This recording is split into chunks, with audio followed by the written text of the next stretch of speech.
I'm a nice guy. Feels like an anonymous group or something, you know. I'm Dan, I'm a nice guy. Hi, Dan. I was, as far back as I can remember, my earliest memories include very clear and deliberate people pleasing, or at least include the origin story of why I developed nice guy syndrome, people pleasing, as a kind of social strategy, as a safety procedure to protect myself socially. So some of the background factors that contributed to my development, one in particular was having very strict parents. My firstborn, and my parents were hardworking and kind of broke when I was younger. They're like rich now and totally relaxed, but when I was younger they were broke and stressed, quite stressed, and very strict. My mother had some trauma issues, and she kind of projected that onto me. She was worried that something was going to happen to me, so she was very strict about what I was allowed to do and not allowed to do, especially what I was not allowed to do, especially socially. So I had this environment where I was always in trouble. I didn't know what the rules were because they seemed to change all the time. You know, something that was okay yesterday, I'd get grounded for today. I got grounded all the time. They didn't abuse me in like a physical way. They very rarely raised their voice or hit me or anything, but I was just always in trouble. I felt like I was sneaking around all the time from a very early age because it just seems like I couldn't get it right. You know, no matter how good a boy I always was in trouble somehow. And I recently saw some research that shows that kids who have stricter parents are quicker and more efficient at lying.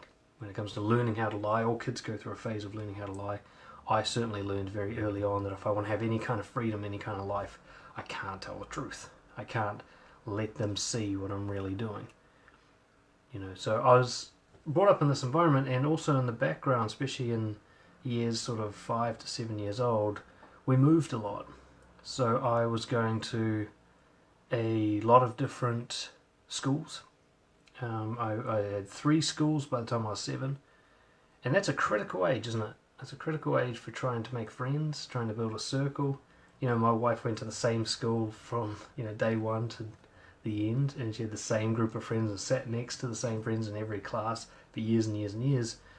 You know, I was always the new kid.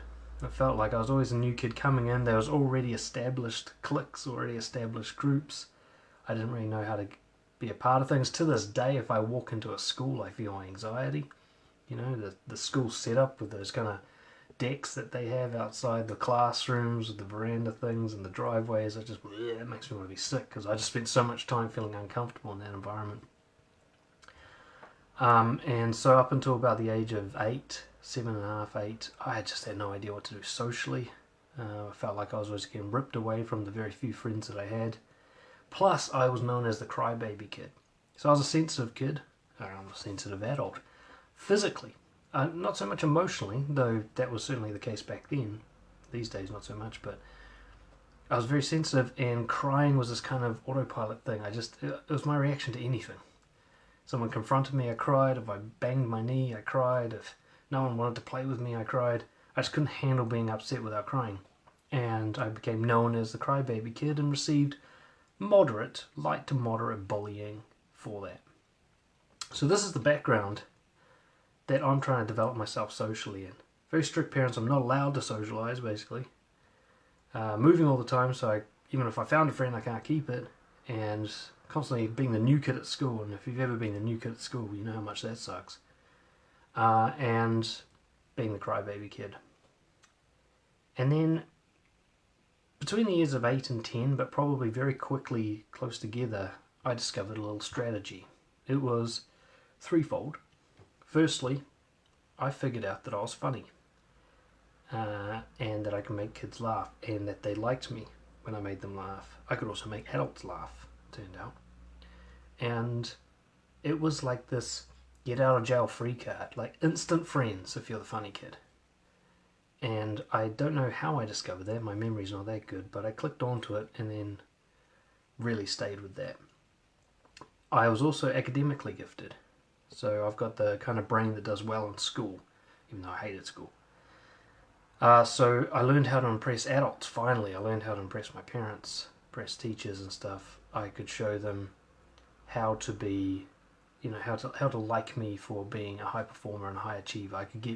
I actually got ducks at my primary school, which was like the brainy kid award at the end. I was like the brainiest kid at my school, apparently. School of like 12 kids out in the country. Anyway, so I learned how to do well at spelling tests. I read lots of books. I mean, I liked all this stuff. But mostly I did it because it got my parents off my back, finally.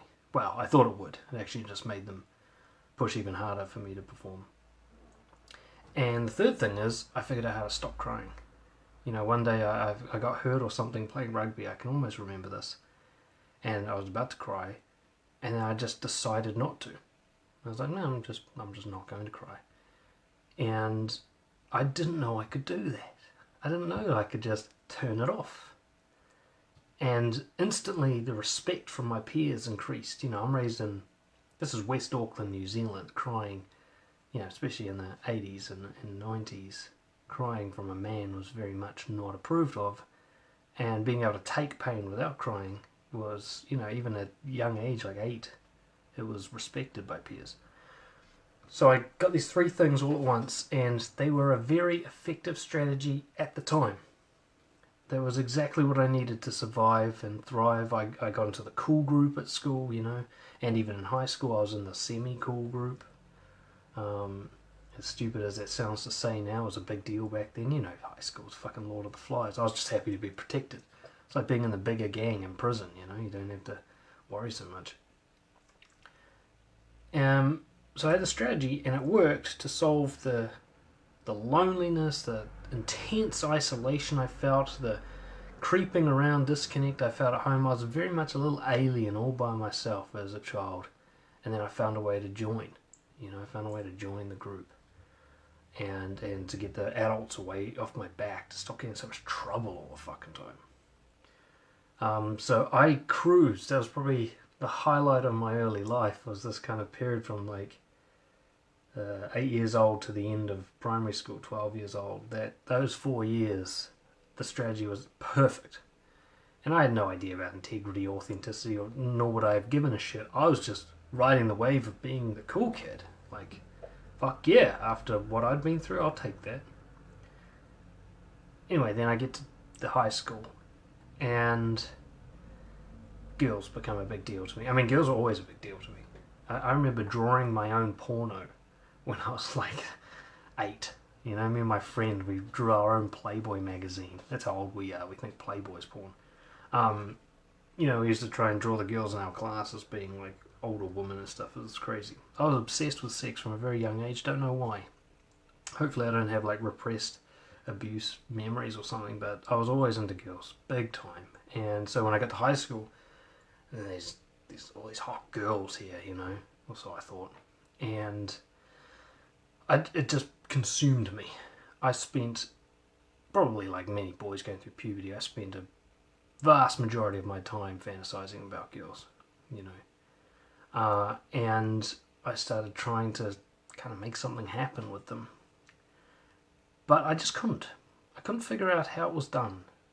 I had friends who did well with girls at high school. One of my friends was the most attractive boy in our year, and he just had girlfriend after girlfriend. He didn't have to do anything. To this day, he's still one of my very best friends, and he never has to do anything. Girls just always, he's sort of like old and grey and, put on a bit of weight now, and still girls are like, damn, he's so hot. I can't see, I don't know what they see, but so this guy's just cleaning up, but he had no advice for me. Like, he's just like, well, you just, when they ask you out, you say yes. I'm like, dude, they don't ask me out. What the fuck? What world do you live in? And then another of my best friends was, today you'd call him a player. Back then he's just like the badass kid. He's always getting in trouble and stuff, and girls just loved him. And so he was just going through girlfriend after girlfriend and girlfriend. Both of these guys lost their virginity at a very young age. I didn't realise that this was weird, but in my area, my culture, most kids were losing their virginity 13, 14, pretty early on. And so I felt like a late bloomer by the time I was 15, which is bizarre. It just depends where you grow up, right? So I've got this obsession of sex, and now I'm building up an idea I'm not good at it. I'm not good at women, whatever that means. I can't seem to make them like me. I can't seem to keep them attracted to me. But every now and then I get a little kind of a girlfriend, a girl who would hold my hand for a week or something childish. But I just couldn't seem to make anything click. And there was this one girl, I won't go into details because I've already made a whole video about it, but one girl that I asked out, I finally got the balls to ask her out because she complimented my haircut. She was like the most popular girl in my year, so I was swinging for the fence and, I was naive, which gave me the bravery. Anyway, I asked her out via a note, which I think had been sabotaged by the person delivering the note. Plus I didn't realise giving a note is a pretty pussy-ass way to ask a girl out. And she reacted very badly and humiliated me in public. I mean, in front of my whole year. This is a huge high school, like 2,000 kids. My year had a few hundred in it. And in front of the whole assembly, she just rejected me. Brutally.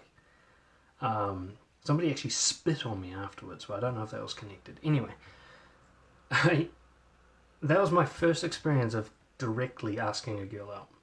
And when that happened, I made a decision. I'm never fucking doing that again. Fuck that. That is so not worth the risk. To have like my entire, social reputation just rinsed out, just completely rug pulled out from under me by a single popular girl. No, too much power. They got too much power. I can't risk that again. And I didn't for another decade. I didn't. But I still wanted to be close to girls, I wanted intimacy, and so what I ended up doing is what most nice guys do, is I started doing the old friend zone. So I'd get in close with a girl intimately by being very helpful, being funny, being available, being agreeable. I'd find these ways that they always responded positively to it. It never occurred to me that you don't always want a girl to respond positively to everything. That wasn't actually... the evidence was right in front of me. All my guy friends who did well with women, they weren't always getting positive responses.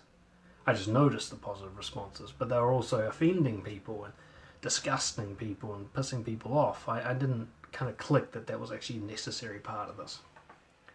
So I just did everything that always got a positive reaction, but it just never got across the line. I was their favourite friend, and it wouldn't be long before they were complaining about the other guys that they liked to me. They'd be asking my advice on how to get a guy, and I'll be sitting there just in agony, giving them advice on how to get a guy that, the girl that I wanted. I'm basically helping her not be with me. And it was brutal. Absolutely brutal. And it was about that time that I developed this idea in my head to make sense of this and try to reduce the pain, where I'm the nice guy. This is why Dr. Glover's book, No More Mr. Nice Guy, resonated with me so much, is because I literally called myself a nice guy before I heard anybody else use that term. That was my label for myself. You'll probably have a label for yourself that might be the same or different. You might have come up with your own little identity. But I remember distinctly sitting at school thinking, at least I'm the nice guy. Like, for all those jerks out there that cheat on women and treat them badly and just use them for sex and whatever I thought of other guys. At least I'll sort of hold up the weight of the world. I'll be the nice guy. I'll sacrifice myself. And I really took a lot of kind of pride in that. And because nothing was working for me, I could at least be that. It's like martyrdom. I'll suffer for the world. So, that's about when I locked it in. I locked in being a nice guy. I decided that's me for life. That's my role. I'm funny. I do well at school. I can't see why. There's nothing sort of obvious about me to say this is why girls don't like you, but they just don't. They just fucking don't. So I'm just going to make my peace with that and move on with this new idea of just being the nice guy. Then unexpectedly I got into a relationship. That's near the end of high school now. Got into my first and what would be my last for a long time, long-term relationship. She basically did all the work. She made it happen. She'd been interested in me for like a year. Of course, I hadn't made my move, but we used to talk on the phone for like 2 hours every night. I never clicked that she might like me, This was back in the day where we had landlines and you'd sit there, your ears getting hot, you keep swapping it. You remember those days? Anyway. So she asked me out and I was with her for a year and a half, I think. No, 2.5 years. 2.5 years I was with her. Lost my virginity to her, even though I'd told people I lost my virginity earlier as a lie. so that they'd get off my back about it. You know, and that was when I really, really discovered all my nice guyness. You know, for most nice guys, it peaks, that behaviour, when they're in a long-term romantic relationship. That's where the worst of it comes out, and that's where it really like develops. You know, so compared to what I've been doing before, I really doubled down, tripled down on nice guyness and people pleasing. I did everything I could to constantly keep her in a state of happiness. My world was centered on that. And she was an emotional girl, you know, and she had this little group of friends, and they used to always sort of like do this bitchy stuff to each other. So whenever it was her turn to get like bitched out by the others, she would just crash and burn, be all depressed and shit. So I had my work cut out for me, you know, constantly making her laugh, constantly trying to make her think that she's beautiful, constantly trying to repair her relationships with her friends and her mother and her sister. And I must have spent half my time just giving her advice, you know. And I just, night and day, dedicated myself to her pleasure. I had a vague sense that we're going to get married and have kids, that this was the one, and so on. And then after all that hard work, 2.5 years down in the mines, just really digging it out, she just bailed on me for her boss, you know. I don't know if she ever cheated on me, she probably did. But she got this new job, and for a couple of months just went like cold on me. Well, a couple of weeks probably. Just went cold on me, which was bizarre, you know, for her to not get back to a text or something. This was new behaviour. And I was very worried, and I had right to be worried because, you know, one day she came to see me and there was that. And the message I took from that was, even me at my best is not good enough. That's the message I got from that, which is, no matter how good I am, I was the best boyfriend I could possibly be. I was better than all the other ones, I told myself, because they always upset their girlfriends and so on. And even that wasn't enough. Even that wasn't enough to prevent her just having a fling with her boss. So fuck this 2.5 years. And that's the message I took. So just like with the first girl who rejected me, it was just like, okay, I'm never asking a girl out again. This time I was like, okay, there's no point in trying to make anything happen with women. They don't like me. You know, I know I'm focusing on women in this. For some of you, women aren't the issue. You have boss problems or you have friend problems, but this is just about my story, where I come from. So after that, I really went into a low. I had a massive drought. I didn't have sex again. Well, I had once with her friend that I didn't even find attractive, but for about 4 years I didn't have sex, and that was hell, especially as my friends give me shit about it every single week, and I became the guy who doesn't get laid and all that kind of stuff. Well, they all lied about how much they were getting it. In that same time, I was going to university, and I couldn't seem to make new friends. So I'm at this place where I should be making, all these people are like forming relationships and groups and stuff. It didn't occur to me that they're not really my type of people, but whatever. You know, I seem to be this one who just can't seem to like get an invite to a party or nothing. I have to go try and find my old mates who are all like tradesmen and stuff now, and I'm losing touch with them, and I started to just not be part of a group anymore. And I was back to like the beginning. I never thought about it like that before. Anyway, yeah, I was back to like right at the start where I'm that new kid again. Now I've got no friends and I can't seem to connect with anyone. And it's about this time that being a nice guy really just stopped. I mean, it had stopped working for me long ago. I just didn't realise. But now I'm starting to realise. You know, as I went through the whole 3 years of university, basically not making a single friend, no dates, no sex, nothing, no respect from people. People just clearly, like, they liked me and they thought I was funny. Like, they'll sit next to me in class because I'm good for a joke, but they'll have a massive party, invite 100 people and not invite me. You know, I was getting that kind of treatment. And I started to dawn on me, fuck, this doesn't work. Being like this doesn't work. You know, I went to America, did the Camp America like exchange thing, and in doing that I was able to be someone different for a little while. For a few months I was not who I usually was, and I fucking loved it. But then I came back to New Zealand and it's like I just relapsed straight away. And I was able to see that difference. Like in America I could be something, you know, but back in New Zealand I was back to being nobody again, and I hated it. And it's about that time that I found the pickup artist industry. Now, this is definitely not a path I recommend to others, but would I be here if I hadn't gone down that path? No, I needed that. I needed to break the rules. I needed to be different. I needed to see that there were other ways of doing what I was trying to do. Other ways of being that I was trying to be. I'm not going to go too much into the solutions today, I guess, but that was where it began. It was about that time that I discovered the No More Mr. Nice Guy book, and reading that was just like getting beaten to death. It was like a psychoanalysis of my entire life had been turned into a book. Like, it was just for me. Even the part with the gay dudes, I related to every bit, except for maybe enjoying the penis. The whole book.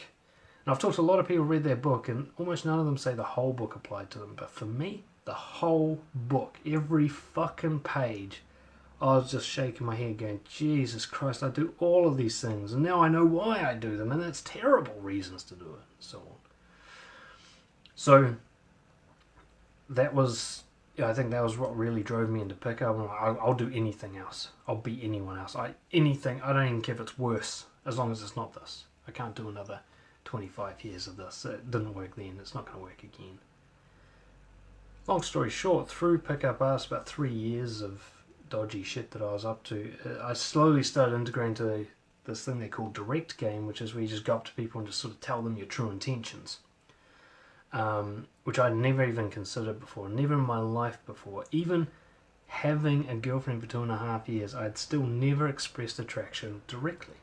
I'd never said, I find you sexy, or I'm attracted to you. I never said that even to her. Maybe that's why she left, right? So I started doing that first. I started going up to girls and saying that before I said anything else, just to get over the fear of it. And that's when I started to learn something about motives and intentions, and how being honest for the sake of being honest and being courageous for the thrill of it are actually a better reason to socialise than trying to get a girl, trying to be popular, trying to make the cool kids like you or whatever. So I started playing with that. Around that time I started being more honest at work, because I was becoming less scared of attractive women, which made all people less scary, because they're the ones I was really scared of, and everybody else was like nothing compared to that. So I started standing up for myself in the workplace, started being more polarizing, being less popular with certain people, more loved by others, and everything just started turning around. Fast forward, by the time I'm 30, I'm coaching people in this stuff, or beginning to. And that was about 8 years ago. Am I 38? That sounds about right. I've lost track. And I realised I've basically been studying this nice guy thing my entire life. Now, one of the reasons that this group has been specified as IT professionals doesn't mean that only IT professionals can join, but they've been some of my favourite clients, and some of my clients that I most relate to, and frankly some of the clients who can really afford me, so it's kind of a perfect storm. But the thing about an IT guy is the engineering brain. This is the problem I had my whole life. I was trying to solve socializing like it's an engineering problem. I was trying to solve confidence like it's an engineering problem. I was like, this is just getting the numbers right. This is just finding the process, and once you find the process, you just apply it every time and it always works. That's what attracted me to pickup artistry so much, as they said, we've got a method that you can use with every girl every time and it always works. I was like, that's what I need. I don't want to freestyle this shit. Freestyling has been a disaster for me. I need the method. What's the method? And that's what I've found with all the IT guys and engineering type people that I've worked with over the years, is they're just constantly looking for this method. They're looking for this process, this step-by-step linear thing that they can understand and apply, that solves all problems and never gets it wrong, and keeps everything nice and tidy and neat with no mess. There's no need for creativity or spontaneity or confrontation or conflict. It's just you follow the numbers 1, 2, 3, 4 and you get result number 5.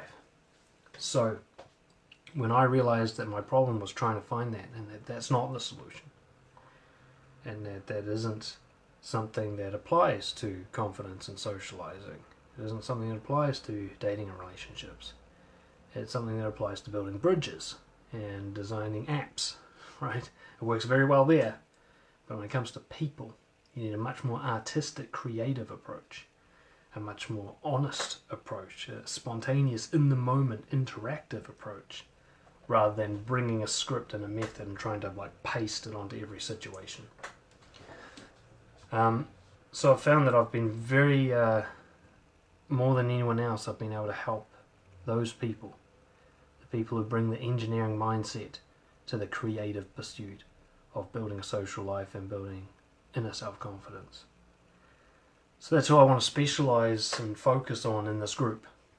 I want to focus on the IT engineering type people who also identify as having nice guy syndrome, people pleasing, or are ex-pickup artists and so on. They've been trying to find a one-size-fits-all, fix-it-all approach to their social issues. And on a greater level, I do this work because I love it. I just love talking, I love helping people, I love listening to their... I can't hear enough nice guy stories, really.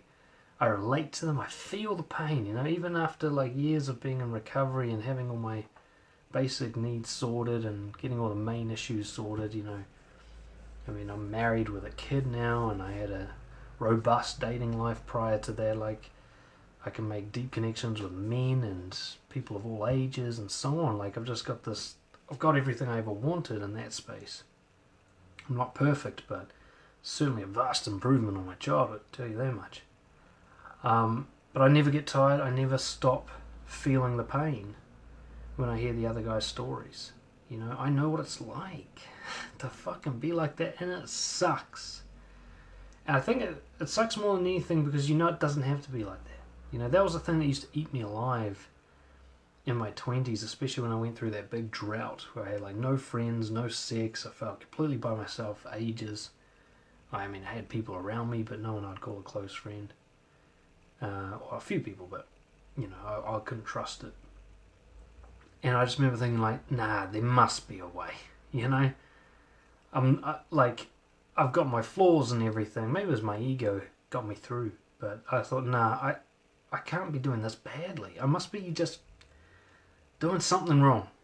I'm doing something wrong, I just don't know what it is. It's in my blind spot. But it's something I must be able to control, fix, change. And that was true. My social issues were absolutely caused by me. I even was subconsciously running away from sexual opportunities with women.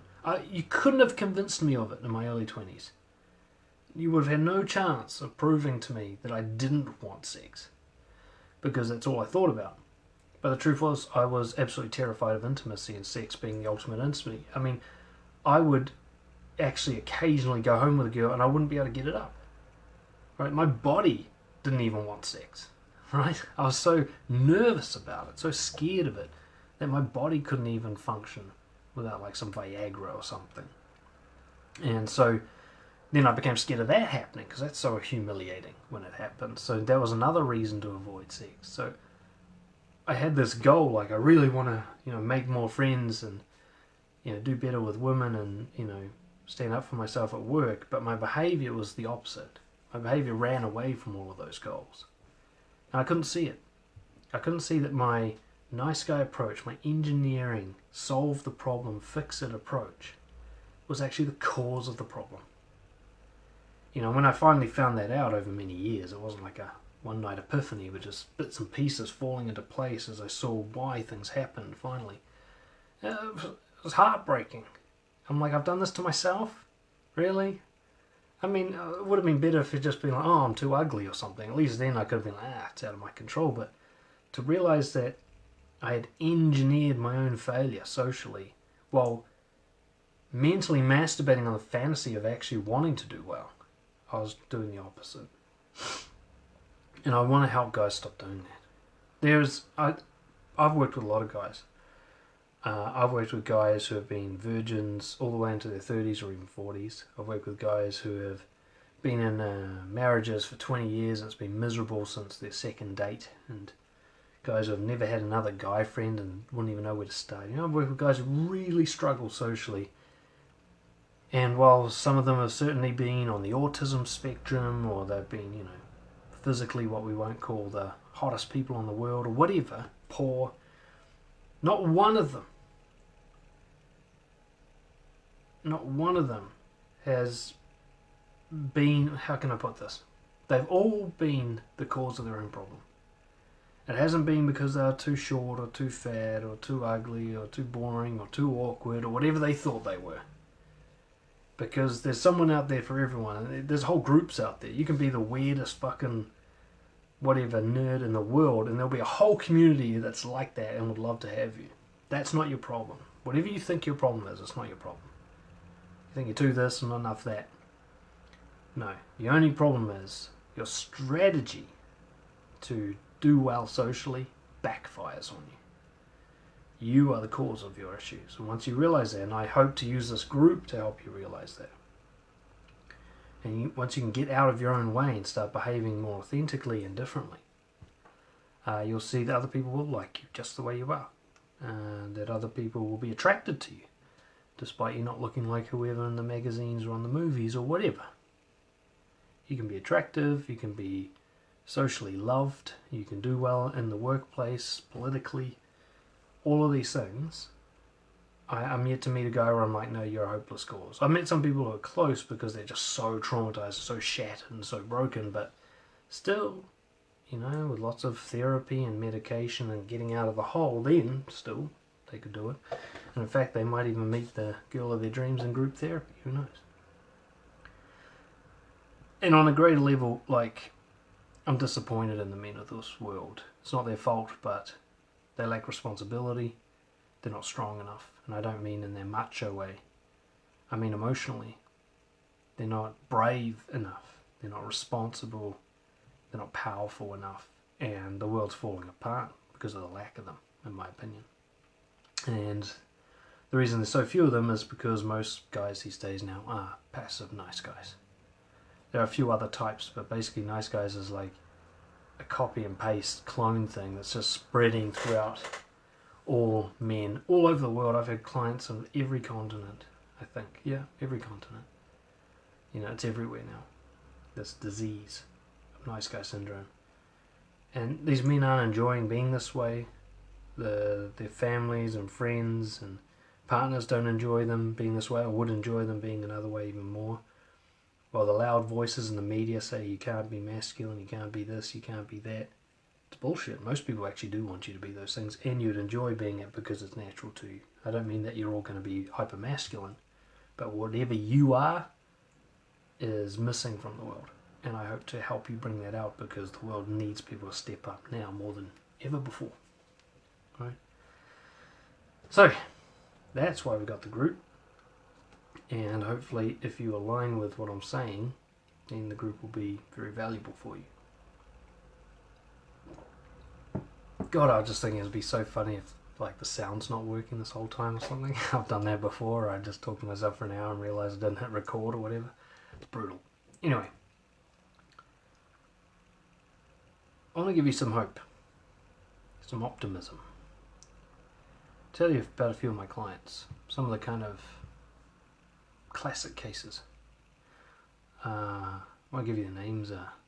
Mr. S, was it? When I met him, he was your classic kind of jolly, happy, secretly miserable nice guy. He was a virgin, never had a girlfriend as far as I recall. Everybody kind of liked him. He had a group of friends. He had a lot of friends who were women. But he was just hopeless. The idea of like making something happen with a girl, like he's getting into his late 20s, nothing happened yet. All his experiences had been humiliating or shit. And it was just, you know, he's in that stage where he's like, oh, I gotta try something. Now he had, what I loved is he had that kind of eternal optimism. It's the same thing that got me through, that curiosity of like, I haven't tried everything yet. There must be another way. I'm not giving up yet. You know, and it had been worse for him than it had for me in terms of lack of experience. You know, but all we really did is we focused on him living with integrity. That's all we really did. Didn't really focus that much on how to get with a girl or anything like that, or how to make his boss respect him or anything like that. We just figured out what's he doing that he doesn't approve of, that he doesn't respect. and what is he not doing that he would approve of and would respect, and so on. And we're talking about years of coaching here. We did a lot of work. There's a lot of damage to be undone, but he's recently married, about to have his first kid, right? The relationship he has with the girl is about as honest as it gets. There's nothing he can't say. They've travelled across the world to be together. They partners thick and thin. His dream come true, really. You know, if you'd met him when I first met him, you would have thought maybe no chance. But it was possible. He had to do many, many courageous acts. He had a lot of broken life to undo and repair, and a lot of things to redeem himself for. But he did. He did all of those things. He put in the effort. He was courageous. He was curious. He was open to challenging beliefs he had his whole life, and he went and challenged them. And now, not only has he got, you know, his ideal partner and about to have a child, something he never thought was going to happen. He's also changing his career and going into something that better respects him, and something where the workplace is less toxic and so on. He's just really upping the game in all levels now, and if you hear him talk about himself, he clearly loves himself. It's not that he doesn't have work to do, we all do. But that's the biggest difference. The thing that I'm most happy about, it's not so much that he got the girl or whatever, though I know he's stoked about that. It's the way he talks about himself now. Is he wouldn't change places with anyone in the world now. You know, he loves being him. He loves his own mind. Even right now, he's battling a kind of depression that came from big career and big changes. He still loves himself, battling the depression. Right? That's true confidence. To love yourself while you have depression, right? Because everyone gets depression, by the way, in case you didn't know that. Another guy I worked with, he's another classic case, which is externally very successful, even with women. You know, he always dated the pretty girls, and he was doing really well financially, physically very fit and good-looking guy. He's the kind of guy, if he walked down the street, or if you heard like the kind of thin slice of his life, you'd think, that guy, I'm so jealous of him, blah blah blah. But he suffered severely from erectile dysfunction. That's why he came to me. Like many guys, he had this hidden secret. You know, there's a reason Viagra does very well. There's a reason porn does very well. Because a lot of guys can't get it up. And it is not a physical problem.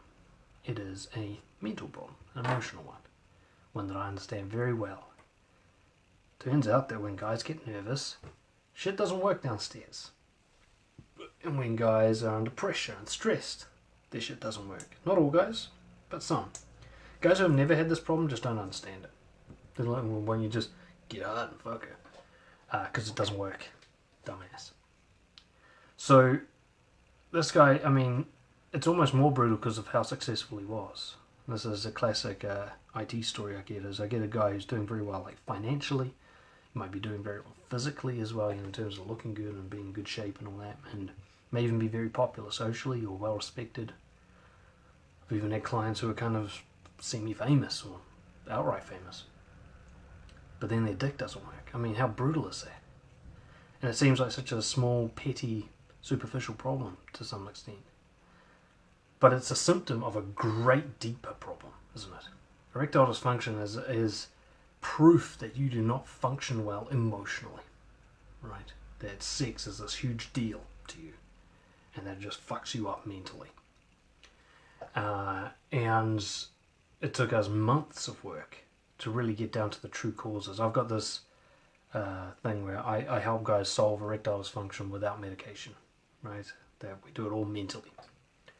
It's all about removing pressure and changing beliefs around sex and around who you are as a man and what it means to perform and what it means to deliver value and everything. So we did this huge amount of work with this guy. And while he still occasionally has a flop, at least now it doesn't bother him. And most of the time he can perform. And does. And in fact, he doesn't call it performing anymore, I'm sure.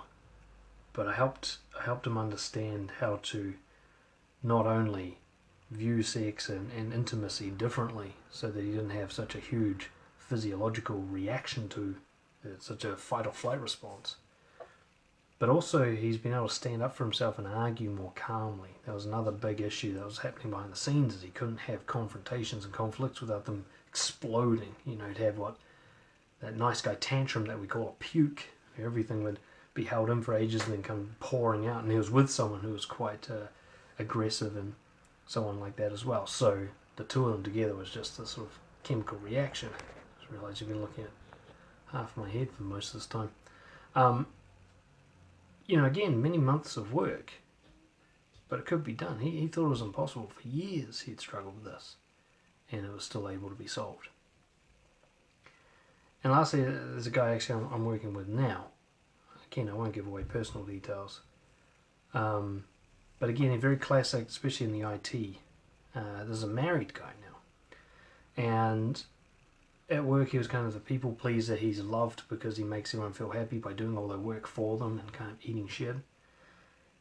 And then at home, he was really intimidated by intimacy with his wife, and also he's religious, so there was kind of shame issues culturally coming through into the bedroom and into the idea of being a man and so on.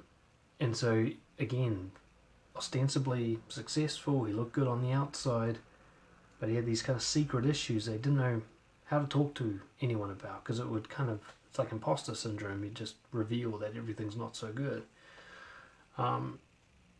And what we were able to do is we were able to find an approach to work on his honesty and assertiveness that simultaneously dealt with the intimacy issues at home and the assertiveness issues at work. So as he started to stand up for himself more in general, started to take pressure off himself to provide for people and to be valuable to them and to make them see him as a good guy and so on, everything started to go better in all the areas of his life. And that's the kind of approach I like to take, which is we find your one thing that if you focus on that, everything gets better, right? And that one thing for some of you might be courage, some of you might be responsibility. For me it was honesty. For others it can be even acceptance, self-respect. That's the key of what I want to help you do in this group. It's a lot of work. Sometimes it takes many months to figure out what it really is, but what's your thing? What's the missing thing that not only is the thing most missing, but the thing that kind of covers everything? See, in my own development, in the end, all I had to do was focus on being more honest. That's all I had to do. I mean, how to be more honest is this huge journey. It takes a long time to figure out how to safely be honest, especially. But I didn't need to worry about anything else. I didn't need to worry about how to speak to girls properly. I didn't need to worry about how to stand up for myself at work or anything like that, how to make my career go better.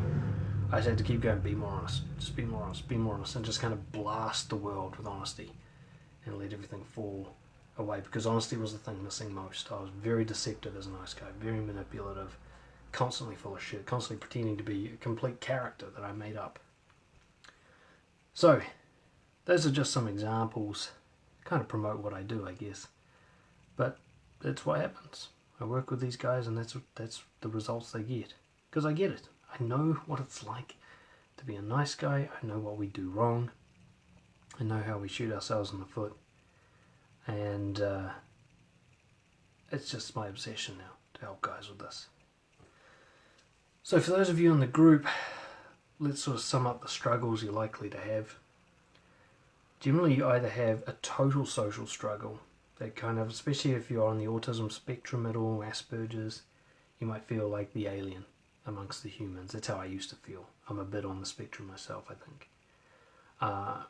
Where it's like you just don't quite get it. You can sort of fit in and play the game in certain situations. You might even have like a best friend, or you get along all right with your mum or something, but in general, people are just this kind of intimidating, overwhelming alien species that you can't figure out how to even get things started.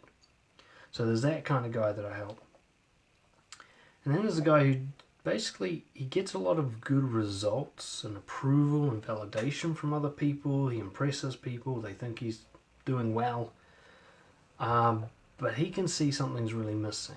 Perhaps he just doesn't have a very good sex life and dating life. He just can't seem to transition this over to working well with women, making relationships happen. Or he can make relationships happen, but the intimacy element of the relationship's always really really sort of superficial, and the relationship's quite fragile, or he just doesn't assert himself, he can't be confrontational, he can't stand up for himself in the workplace, he kind of gets disrespected by bullies and people above him, or so on and so forth, there'll be like this key thing missing. It just drives him crazy. Like, everyone thinks he's doing well, he's like, nah, but I'm not though. There's this thing that keeps me up at night. And also, I think more importantly, I'm looking for the person who just doesn't want to pretend anymore. Sick of trying to fit in. Sick of trying to be something that makes other people like them, makes them belong. And is interested in the idea of being yourself. But maybe you're a little disillusioned that whole Disney concept of just be yourself, because it's never really worked out well. It doesn't even make sense. You wouldn't even know how to apply it practically. And I've learned, more than anything else, I've learned to help guys not only apply that practically, to learn what being yourself actually means in the Tuesday morning meeting and at dinner with your family, and when you ask that girl out, and when you go to play volleyball with your mates, what actually being yourself means in every single one of those situations, and more. But also how to make sure that you also get the best results available to you without manipulation. So how do you have a good life without tricking people into getting what you want? How do you get a good life without deception, without playing the game, without political moving, without trying to anticipate the way everyone feels, and being hyper vigilant all the fucking time, mind reading all the time, trying to guess what you should say and do to get the best possible results? How to actually just be yourself and get even better results than you've ever had before. That's the part of my work I love the most, is actually you're missing out with authenticity. It's not that authenticity is going to cause you to lose things. It will, but you're not going to lose anything you want to keep. Right? And in fact, the things that you do want, you're driving away with your nice guy behavior. So in this group, I'm going to teach you about applying the 3X model. I'm going to teach you about valued living. I'm going to give you social communication skills to help you find what your thing is and deal with it and focus in on it so that it helps you. Of course, this group is also promotion and marketing for my paid services, though I'll try to make the free stuff in the group as valuable as possible as well. But in the upcoming future, we've got all sorts of ideas for nice guy group coaching and support, and the one-to-one stuff, of course, and online courses and everything like that. So there'll be a mixture of free, still helpful stuff, and then my really intense, powerful, paid stuff will be promoted in this group as well. So hopefully you'll find it as valuable as possible, and the best way to make this group as valuable as possible for you is to tell me what you want. Okay? Post in the group, message me privately or Jonathan. Let us know what this group needs to be for you to be stoked. Like, what would need to happen in this group for you to be like, I can't wait to fucking see what's in the group today. Right? Because I'll make that happen, whatever that is. So get in touch with me or Peter with any of your questions, and I look forward to seeing you for more live streams later. I don't know how often we'll do these, but as frequently as possible, and we'll develop this group as we go along. Thank you so much for those of you who joined live. I can see those comments and stuff there, but I was just too distracted by it, so I just kept on talking. And for those of you who watch the recording later, hope you enjoyed it. I'll see you guys whenever I see you. Cheers.